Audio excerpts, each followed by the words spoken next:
ओढ़ी के अचारा जवानी करे का चढ़ाई का चाबा ए माई हाली से माई हाली से नहीं हर बोला।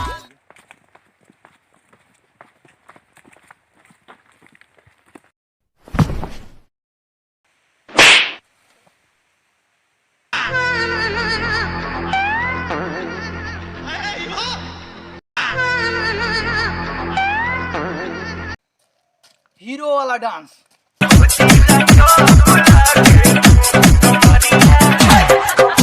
रुका रुका रुका ओ भाई भाई विलन वाला डांस। नायक नहीं खलनायक हूँ मैं, जुल्मी बड़ा दुखदायक हूँ मैं। अच्छी आई बड़ा ससुर। तू क्या है मेरे? है बता हमारे स्टेटस बता।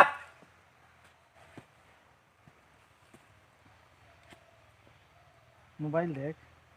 अरे मोबाइल से करे भाई जी वो स्टेटस।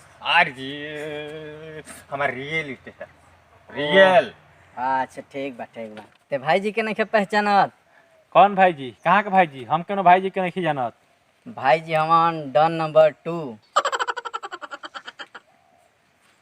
डॉन नंबर 2 1 के हरे 1 के हरे।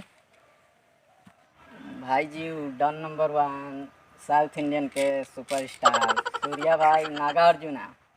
अच्छा तो ई डॉन ह। हमके तो लगा था कहीं पागल ह, तेजपुर से भागल लगल तो नहीं खेनू।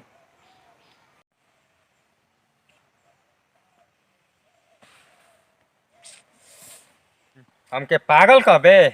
हमरा भाई के मरले आ हमरा भाई के मार के आज तू हमसे बचल चाहते रे। वो दिन का सोचले रहले जहिया मारे के रहे तहिया। आज तोर खून चीब के रहम पी के रहम रे। तोरा से बदला ले के रहम। लिख के लेके रहम। तोरे सन का धमकी न हमर दाएं बाएं रहेला बुझाइलू। जो तोरा जन उखाड़े के उखाड़ ली है, अब बोझा बनवा ली है दोनों से। उखाड़े के तो बहुत कुछ उखाड़ ले बा। का उखाड़ ले बॉस? लगा था पुलिस। पुलिस हाँ पार्टनर ई कौन रहा संजन इतना धमकी से बात करत रहा? पार्टनर ये बहुत बड़ कहानी बा तोरा के, चल हम बताएं बाद में। चल ठीक बा।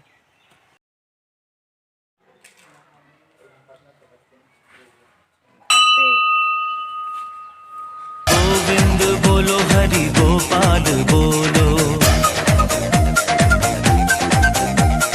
गोविंद बोलो हरि गोपाल बोलो,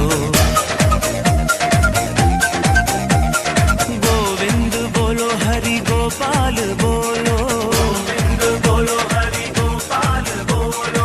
अरे जयका कहाँ गेले? जयका तो गई आधा घंटा हो गई। बतावे के ना रहला? अरे भाई तक बोलनी ना भाई जी ना बोलत रहनी। हाँ अरे तो जयका कही के अरे तो चला सब खोजे चला सरी ओकरा के चला सरी। बहुत बेइज्जती कैला सरे तोहनी के हमार बहुत बेइज्जती। लेकिन अब हम तोहनी से कुछ सवाल पूछल चाहत हनी। अब तोरा से कुछ सवाल हम पूछब। तू मैनू पूछना कोई सवाल। फिलहाल तो यूं है कि कुछ कर नहीं सकते। तो कहा कर लेगा बे तू? अरे एक हाथ खोलता तन्नी खोलता खोली का खोली। अब हाँ तो अब बोल तू क्या करेगा? कुछ ना भाई जी आइडिया दे। चुप साला हमके आइडिया ना चाहिए, जियो सिम चाहिए।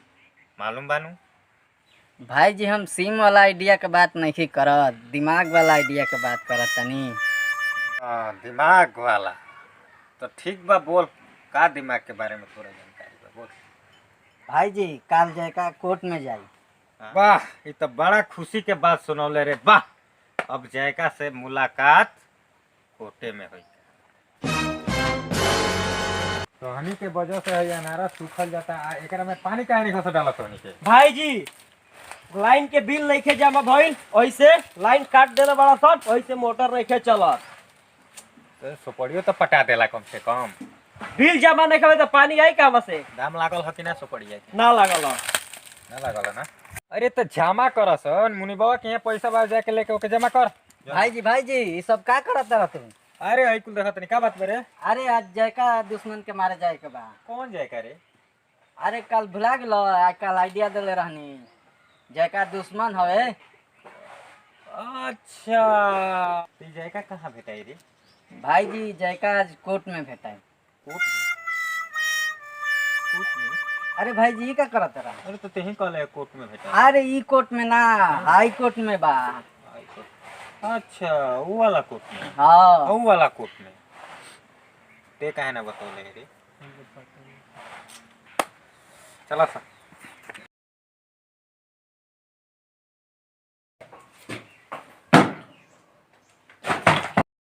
Order order order. Waiter 2 plate chicken एगो क्वार्टर लेके चल। भाई जी के ये बुरा बर्ताव देखते हुए कोर्ट इस नतीजे पर पहुंची है कि भाई जी को 399 के तहत 5000 जुर्माना और जीएसटी टैक्स जोड़ के XX, XXX के तहत 1 सप्ताह के लिए सजा सुनाती है और साथ ही पुलिस को ये हिदायत देती है कि भाई जी को जेल में रख के अच्छे से ठोकाई की जाए। द कोर्ट इज डिसमिस।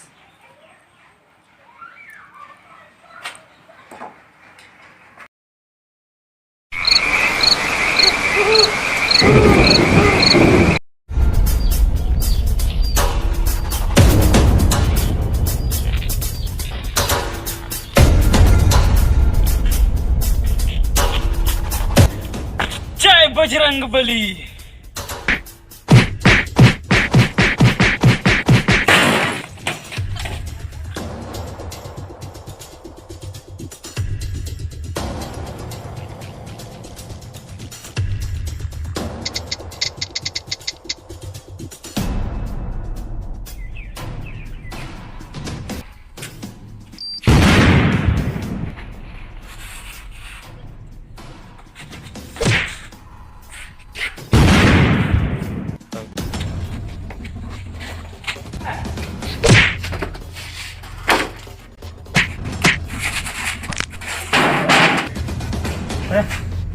भाई जी कहाँ है? भाई जी सोनिया के साथ अड्डा में डिस्को डांस।